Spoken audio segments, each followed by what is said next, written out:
The thing that's going to change in insurance, if the claims are going down, it doesn't matter as much. Okay? If I'm getting 10% less losses than I had before, okay, versus every year they go up. So every year they go up, and now I have money in the bank. Because insurance really is about having enough money in the bank to pay when that disaster happens. Because we can't predict it, but we know when that disaster happens, we need enough money in the bank.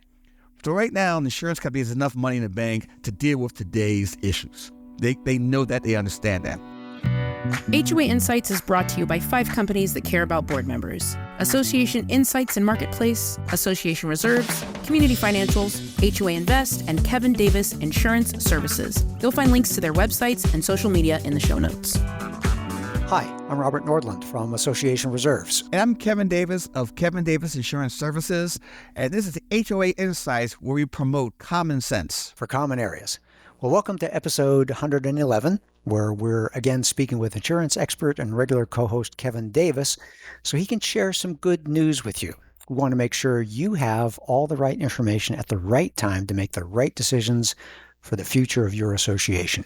This helps you, our podcast audience, to be well informed and to be well prepared for the challenging work you do leading your association. Last week's episode, number 110, featured a great interview with Russell Munns of Community Financials. He's a regular guest expert on our show and one of our podcast sponsors. And he was speaking about what to look for in your monthly financial reports so the numbers have meaning. Now, if you get your monthly financial reports and they just look like numbers on a page and you have no idea what they're saying or if they're right or wrong or what you should do about them, make sure you catch episode 110. Now, if you missed that episode or any other prior episode, take a moment after today's program to listen from our podcast website, hoainsights.org, or watch on our YouTube channel. But better yet, subscribe from any of the major podcast platforms so you don't miss any future episodes. Well, those of you watching on YouTube can see the HOA Insights mug that I have, featuring a cartoon that puts a smile on my face. You can get mugs and things like that from our merch store, which you can browse through from our hoainsights.org website or the link in our show notes. You'll find we have some great free stuff there, like board member Zoom backgrounds and some specialty items for sale, like the mug that I just showed. So go to our merch store, download a free Zoom background, then take a moment, look around, find the mug you'd like, and if you're the 10th person to email me at podcast@reservestudy.com, mentioning episode number 111, mug giveaway, we'll ship that mug to you free of charge. We enjoy hearing from you, responding to the issues you're facing at your association. So if you have a hot topic, a crazy story, or a question you'd like us to address, you can always contact us at 805-203-3130 or email us at podcast@reservestudy.com. Now, today's episode comes from a question submitted by Tracy from Naples, Florida, who said, "What can you tell us about insurance rates? When is the bad news going to stop?" So, Kevin, bracing for that question, what's this good news that you want to share today? Well, it's fascinating. The first quarter is over, and this is May. And we're looking, and it's very quiet out there. It's been quiet. We had that major fire, and we had a couple other disasters too that happened. We had a major earthquake that happened in Miramar, so we had a lot of things going on, but it's been quiet. And when it's quiet, that means is that there's uncertainty, okay? But it doesn't necessarily mean it's bad.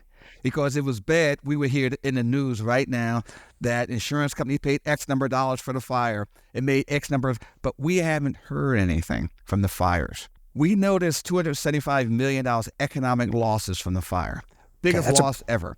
Big number. But how much of that is insured? And that's what we haven't heard yet, and we don't know the answer to that yet.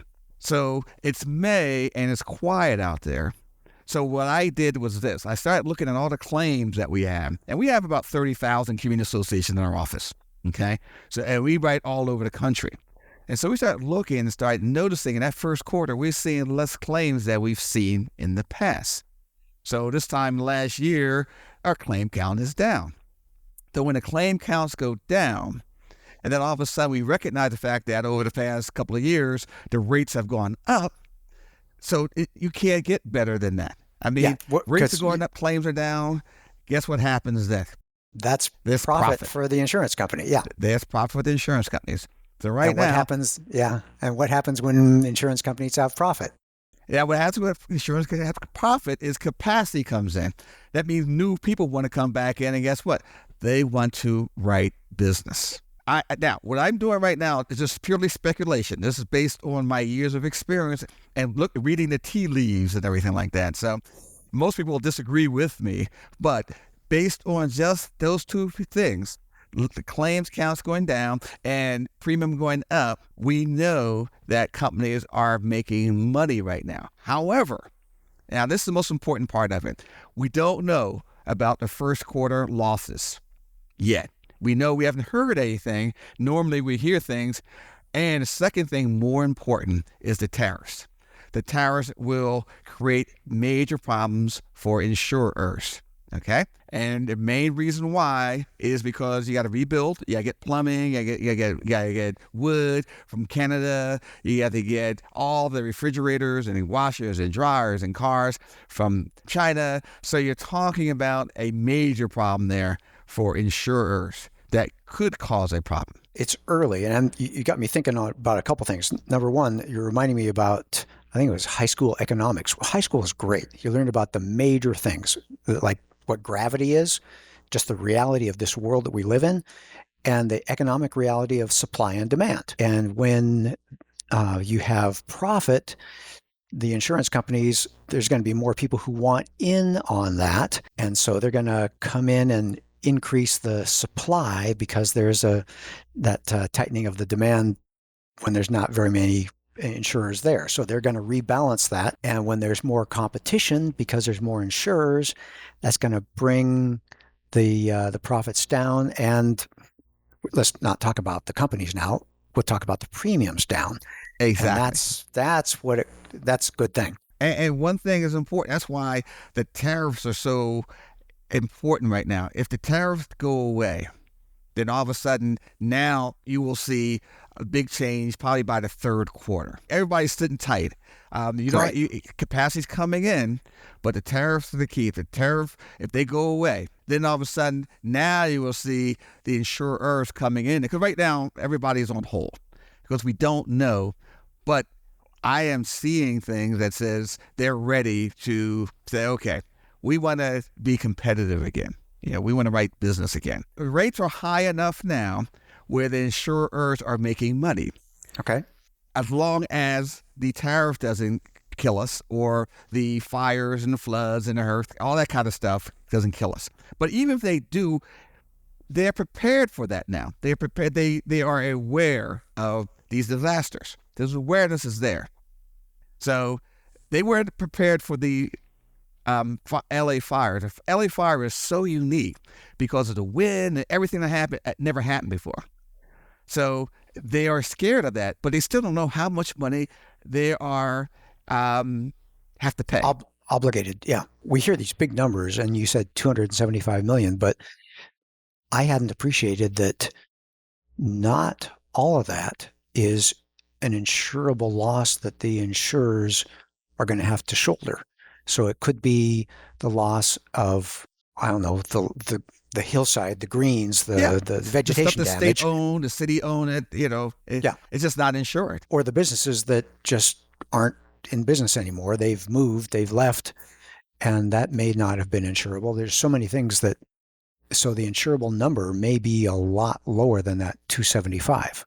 Or the wear and tear it takes on just getting to work now. If you can't go through those areas, that's part of economic loss too. It's just interesting. So that's not insurable loss. It's not an insurable loss. Economic loss doesn't make it an insurable loss. So right now, all the insurers are sitting there and going, okay, we looked at what happened in January and some of the disasters and some flooding and things like that, and it didn't cost us as much as we thought. Right now, it may be more because there's still things we got to go through. And if the tariff stays that it is, we just see the claim counts are lower.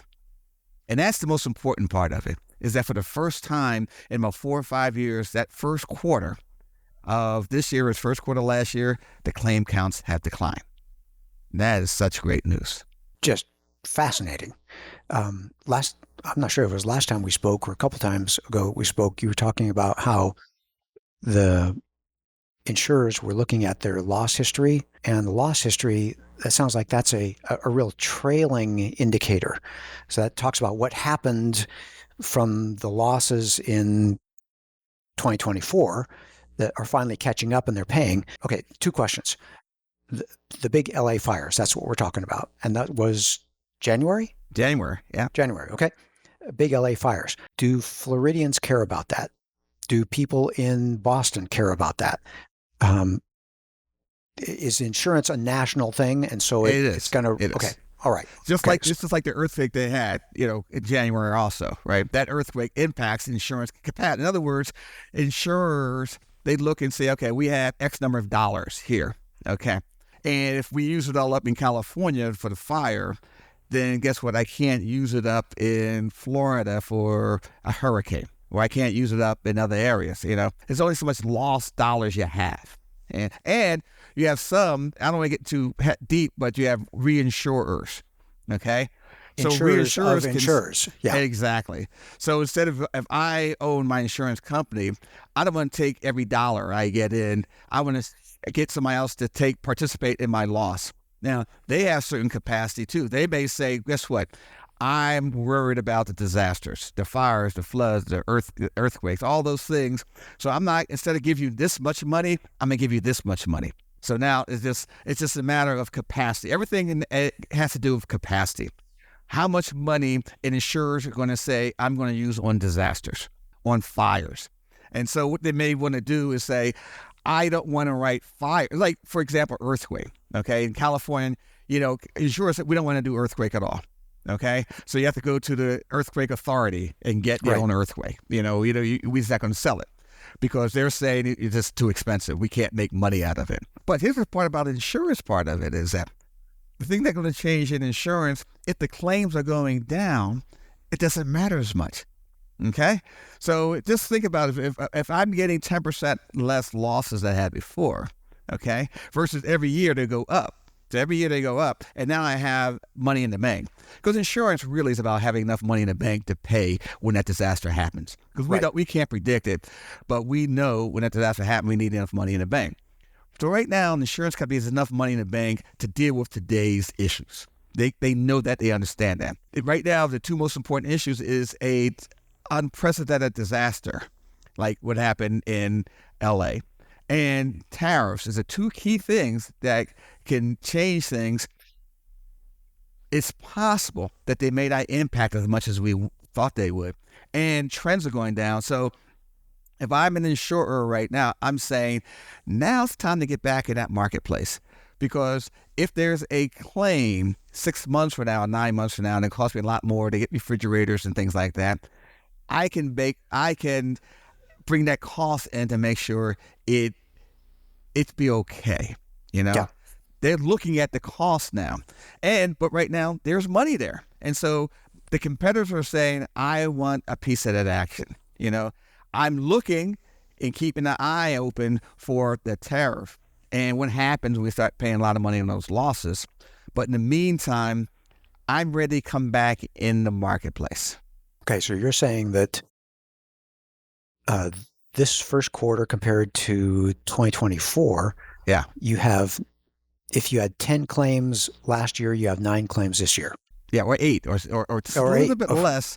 Yeah, it's enough where I'm seeing it for the first time, because normally it's either, it's always more. And it's always more because we write more business. We expect more. So last year we wrote 10 accounts, and this year we wrote 12 accounts. We may get 1 or 2. So we historically get more claims, so we write more business. Okay. But for the first time, we're still writing more business, but we saw less claims. Yeah. And if you're getting less claims, it isn't as painful if one of those claims is a little bit more expensive. Exactly, because of the tariff.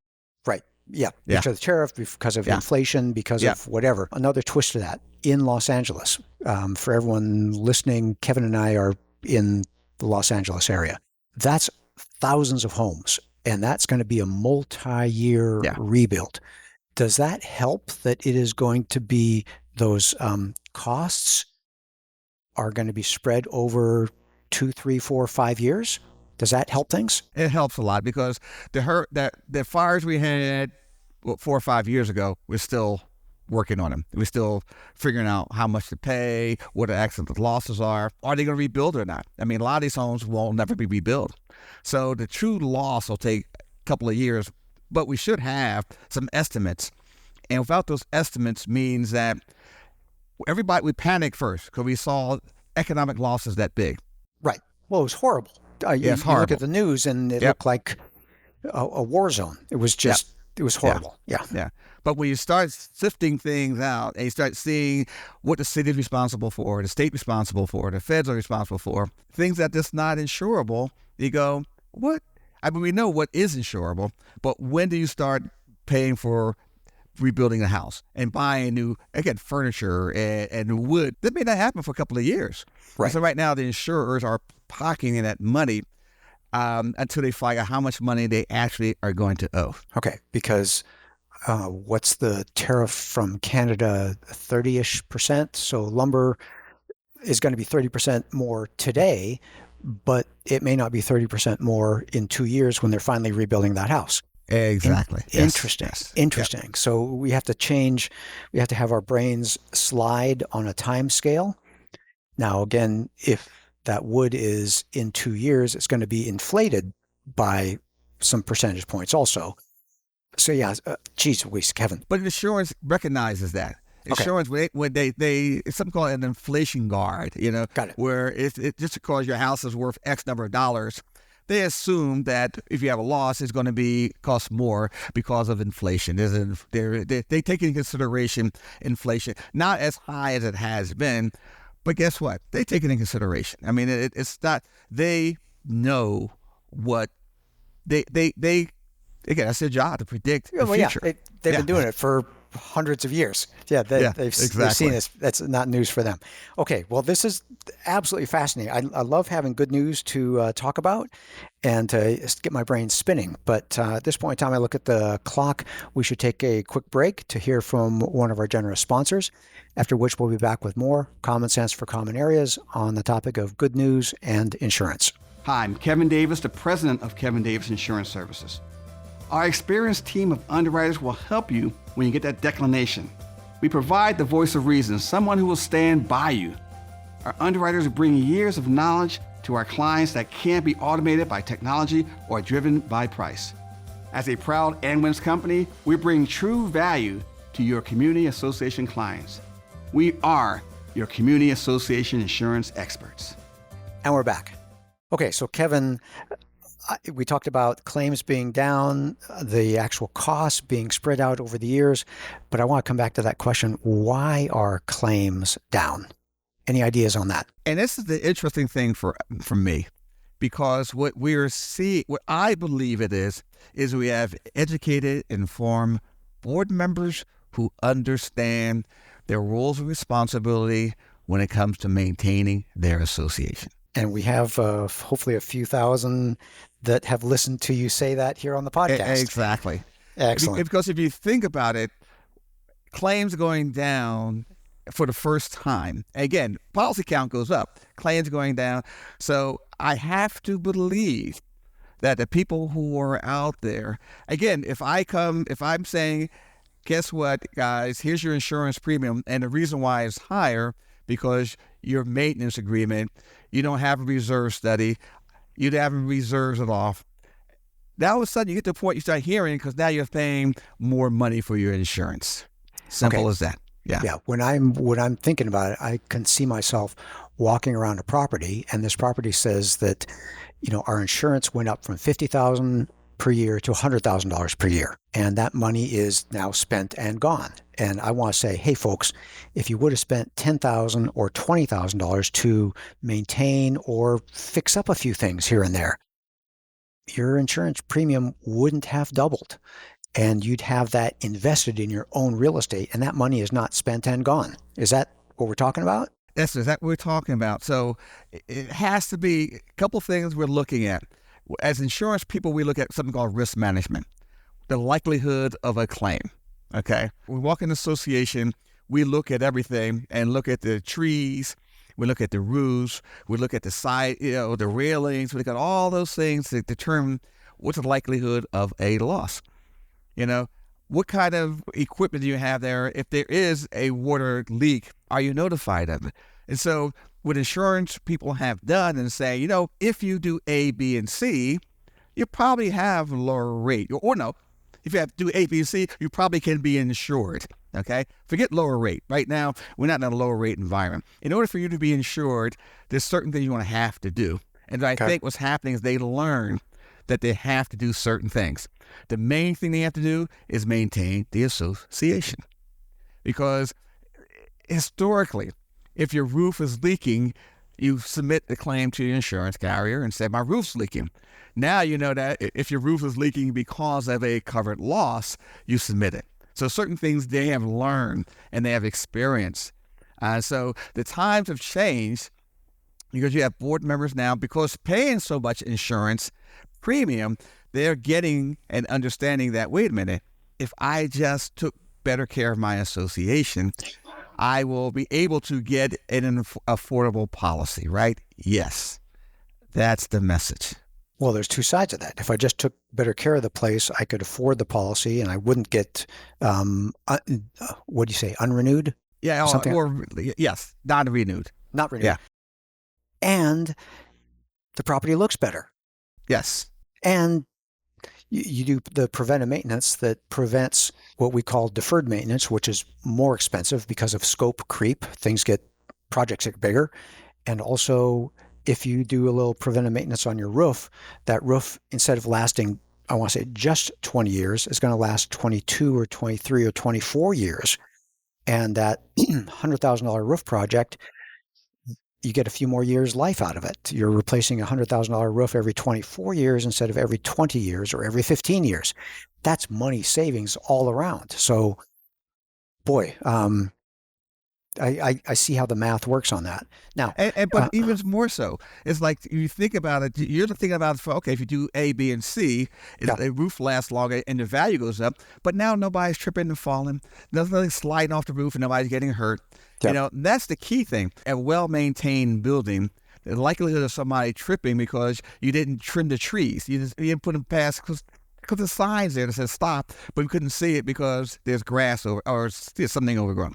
Yeah, bushes and everything.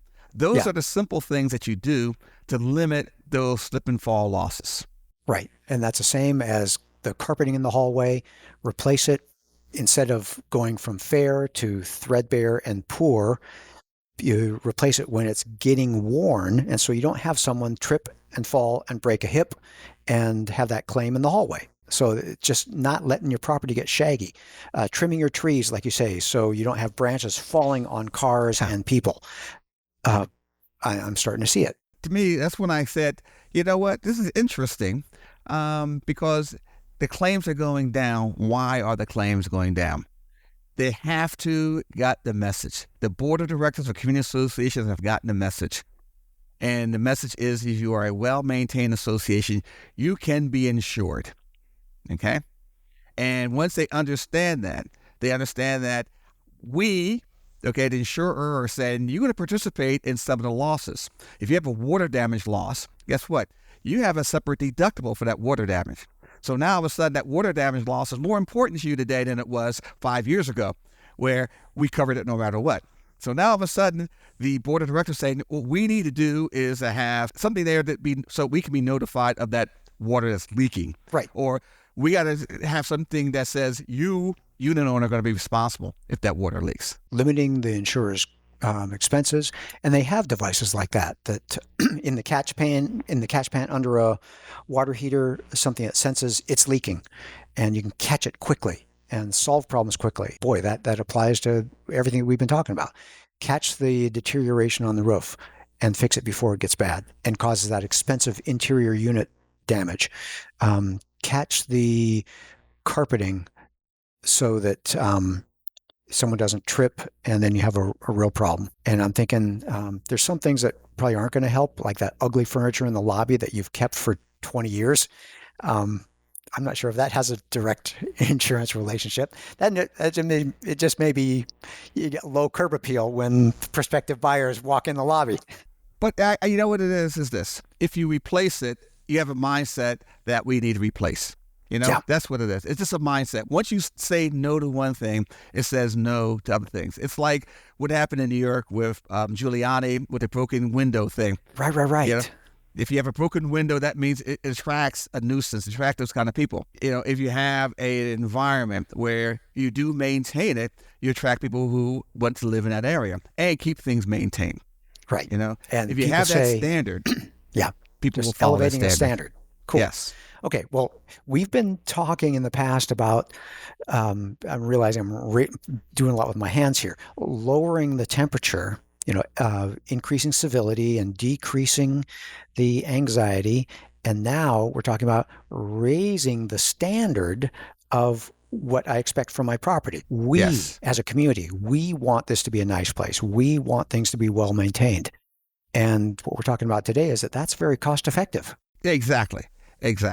But the insurance company is forcing board members of community association to say, we need to have a well-maintained building to get better insurance. But the reality is having a better maintained association will attract better people to live there. Yeah. And it's all basically what we're talking about is just fundamentally fiscally responsible behavior. Is that something I've heard of as called your loss history, where when the claims are down, is that loss history? Yeah, your loss history is your claims you've had over a certain period of years. Some are 3 years, some are 5 years. They look at your loss history and say, okay, you had water damage claims, okay, or you had slip and falls, whatever it is. They look at it and what have you done to fix it? What have you done to stop it? And we look at those things to find out what it is you've done. Sometimes you've done nothing. When you've done nothing, guess what? Your insurance rates continue to go higher and higher and higher. But if you have done something, you are able to be renewed, okay? Your rate may go up, but they still want to keep you as a client. If you haven't, preferred client. You get non-renewed. You're non-renewed. If you look at your loss history, if it gets to a point you don't care about your loss history, we care more about it than you do, hey, we want to pass on you guys. Oh, yeah. There's different buckets here. There's property and casualty, there's D&O, there's cyber. Is this across the board, or do you see this more in one category or another? It all goes together in a condo. And the reason why is this. You have a property loss, okay? The roof caved in or you have any kind of regular property loss, whatever, fire, whatever it is, okay? That's one thing. But if you maintain it, it minimizes your liability losses, okay? If you have a well-maintained association, then are you sued as a board member because you did something wrong? You failed to enforce the rules, or you failed to maintain because you didn't maintain a property correctly, now there's special assessment. Well, if you maintain the property, you don't have a special assessment, therefore you don't have a D&O claim. So it all goes together. You eliminate your D&O claims, you eliminate your GL claims, you're eliminating your cyber claims for one reason, is that you have cyber claims because you took your eye off the ball. If you are a well-maintained association, you will know you have a maintenance. You have a maintenance agreement that you have to look at. You have other things you look at. You have you just become more aware of everything. Yeah, you're talking about elevating the standard of behavior at your association. Exactly. No longer just letting things slide and being a babysitter of the association. You are curating it. You're nurturing it. And I hope if a homeowner says, hey, the pool gate isn't closing, then you as the board, you fix it rather than just let it slide. Because every time you look at that gate being closed, an insurer may send a drone over and say, wait a minute, that gate is wide open, non-renewed, is gone, or your rate just went up 20, 30%. That's the key thing. Yes, if that gate is not, because you have to have self-locking gate, self-closing gates. If you don't have that in there, you're not going to get insurance. And so it's that. And I'm thinking about the front entry gate. If that's stuck open, that's just an invitation, or it's actually like a sign that says, hey, we don't care about our place. We don't care. And come on in and steal. Or uninvited guests, that kind of stuff. Or I kind of want to end on that, but this has actually been a fascinating conversation. Kevin, as always, it's great talking with you. A lot of good news that you shared. And I love hearing that board members are taking hold of their property and proactively doing good things that are resulting in at least controlling the premiums that have been rising the last few years. And any closing thoughts to add at this time? Awareness. Just keep being aware of your association's maintenance schedule. maintain it. Because what's going to happen, the rates will start to drop because capacity will come in. And if you have a well-maintained association, you will get that preferred rate first right off the bat. So we want to make sure that everybody who's listening to this podcast is able to get a better insurance rate right off the bat. And by doing it, by maintaining association, you'll be there. So that's good. Fantastic. Well, from your lips to God's ears, yes. Right? Okay. Well, we hope you learned some HOA insights from our discussion today that helps you bring common sense to your common areas. Thank you for joining us today. We look forward to bringing many more episodes to you week after week after week. We're going to be here. It'll be great to have you join us on a regular basis. Spread the word. You've been listening to HOA Insights, common sense for common areas. If you like the show and want to support the work that we do, you can do so in a number of ways. The most important thing that you can do is engage in the conversation. Leave a question in the comment section on our YouTube videos. You can also email your questions or voice memos to podcast@reservestudy.com or leave us a voicemail at 805-203-3130. If you gain any insights from the show, please do us a huge favor by sharing the show with other board members that you know. You can also support us by supporting the brands that sponsor this program. Please remember that the views and opinions expressed in this program are those of the hosts and guests, with the goal of providing general education about the community association industry. You'll want to consult licensed professionals before making any important decisions. Finally, this podcast was expertly mixed and mastered by Stoke Video and Marketing. With Stoke on your team, you'll reach more customers with marketing expertise that inspires action. See the show notes to connect with Stoke.